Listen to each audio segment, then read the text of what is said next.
তো প্রিয় দর্শক, আমি আজকে একটা ভিডিও নিয়ে আসছি আপনাদের সম্মুখে। এই যে দেখেন, মিজোরামের ট্রেন লাইন এই দিকে হইতেছে, এখানে সাইরং।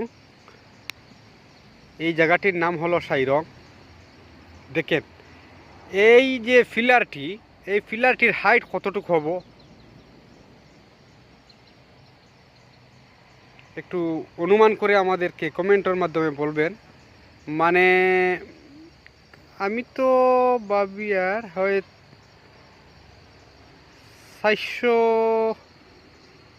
400 হইতো না, 300 ফুট তো হয়ে যাব। দেখুন কতটুক হাইট, এত ভাল লাগে, মানে অতটুক শূন্য দিয়ে যাইতো ট্রেন। দেখাইন কীভাবে ট্রেনের লাইন করা ওর। আরে তো একটা মেশিন আছে, হো যে ওভারব্রিজ দেখলানি, ওভারব্রিজের উপরে একটা মেশিন আছে দেখা যায়, খুব ভাল লাগে। হো সব এখানে কাজ করে, এখানে মানুষও আছে। কতটুক হাইটের উপরে দেখানি মেশিনে কাজ করে। এই মেশিনে মানুষও আছে, মানুষে কাজ করে মেশিন থেকে। কতটুক হাইট দেখানি, আমি তো ভাই অসম্ভব, ডর লাগবো, ডর। বেতলা হাইট, বাপ রে বাপ, বাপ রে বাপ। ওভার একটা ফিলার, আর এখানে নদী আছে, মানে নিচের দিকে একটা নদী আছে, এর লাগে মানে একসঙ্গে দুইটা ফিলার দিছে।